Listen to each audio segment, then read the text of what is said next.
Hello my dears, welcome to Haru and Thanu. ഇന്ന് നമുക്ക് ഒരു പൈനാപ്പിൾ കിട്ടിയിട്ടുണ്ട്. ഇതുകൊണ്ട് നമുക്കൊരു പിക്കിൾ തയ്യാറാക്കാം. പൈനാപ്പിൾ അച്ചാർ എങ്ങനെയാണ് തയ്യാറാക്കണമെന്ന് കണ്ടു നോക്കാം.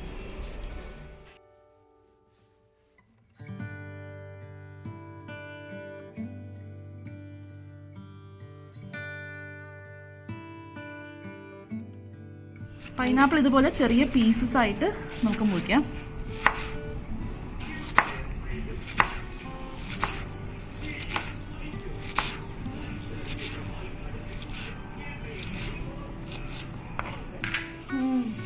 അച്ചാർ ഉണ്ടാക്കാനായിട്ട് ഇഞ്ചി ഇതുപോലെ ചെറിയ പീസായിട്ട് മുറിച്ച് വെച്ചിട്ടുണ്ട്. വെളുത്തുള്ളി എടുത്ത് വെച്ചിട്ടുണ്ട്. പച്ചമുളക് നീളത്തിൽ മുറിച്ച് വെച്ചിട്ടുണ്ട്. ഉലുവ ഈ ഒരു കളറായിട്ട് നല്ലെണ്ണയിൽ ഇട്ട് വറുത്ത് വെച്ചിട്ടുണ്ട്. ഇനി ഇതൊന്ന് പൊടിച്ചെടുക്കും.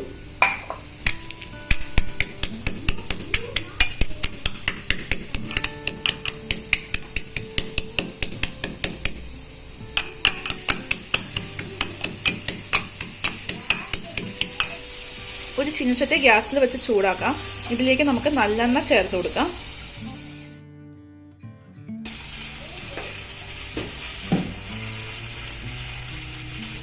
ഇതിപ്പോൾ 3 ടേബിൾ സ്പൂൺ നല്ലെണ്ണയുണ്ട്. ഇഞ്ചി, വെളുത്തുള്ളി,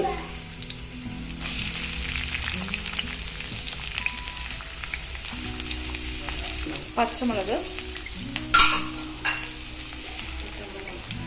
ഇതിൻ്റെ പച്ചമണം മാറുന്നത് വരെ നമുക്കൊന്ന് മൂപ്പിച്ചെടുക്കാം.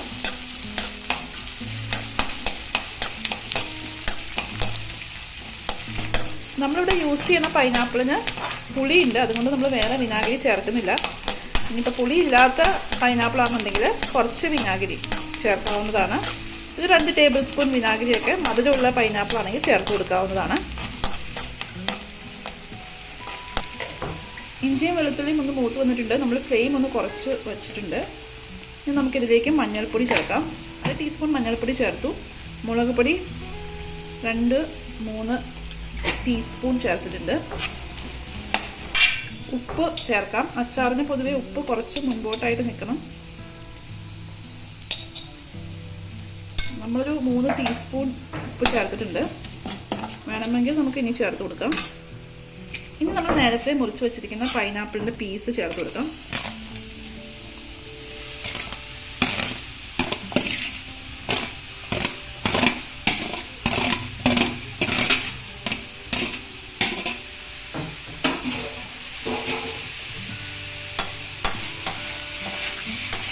ഇതൊന്ന് മിക്സ് ചെയ്യാം.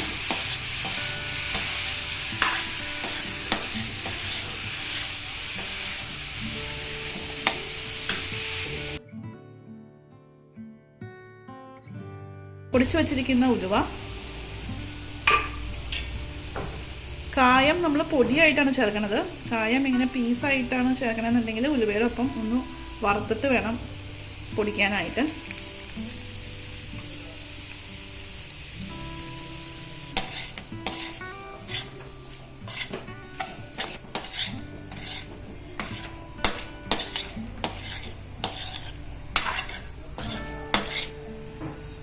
നമ്മൾ കുറച്ചും കൂടി ഉപ്പ് ചേർത്ത് കൊടുക്കുന്നുണ്ട്. ഉപ്പ് കുറച്ച് മുൻപോട്ടായിട്ട് നിൽക്കണം.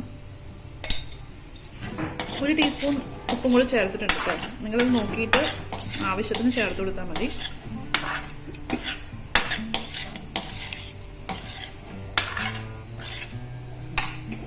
നമ്മൾ ഫ്ലെയിം ഓഫ് ചെയ്ത് കൊടുത്തു. അച്ചാർ റെഡി ആയിട്ടുണ്ട്. ഇനി ആറിയതിന് ശേഷം നമുക്ക് കുപ്പിയിലാക്കി ഫ്രിഡ്ജിൽ സൂക്ഷിക്കാം. യൂഷ്വലി നമ്മൾ അച്ചാറൊക്കെ ഫ്രിഡ്ജിലാണ് സൂക്ഷിക്കാറുള്ളത്. പുറത്തങ്ങനെ അധികം വയ്ക്കാറില്ല. നമുക്കിതും അങ്ങനെ ഫ്രിഡ്ജിൽ തന്നെ സൂക്ഷിക്കാം. കാരണം വേറെ പ്രിസർവേറ്റീവ്സ് ഒന്നും ചേർത്തിട്ടില്ല. നല്ലെണ്ണയും ഉപ്പുമാണ് പ്രിസർവേറ്റീവ്സ് ആയിട്ട് ചേർത്തിരിക്കുന്നത്. പിക്കിൾ നന്നായിട്ട് ആറിയതിന് ശേഷം നമുക്കൊരു ക്ലീൻ ആയിട്ടുള്ള ബോട്ടിലേക്ക് മാറ്റാം.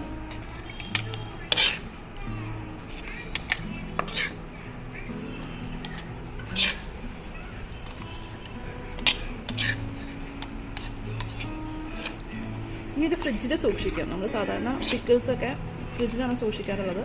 ഇതും നമുക്ക് ഫ്രിഡ്ജിൽ സൂക്ഷിക്കാം.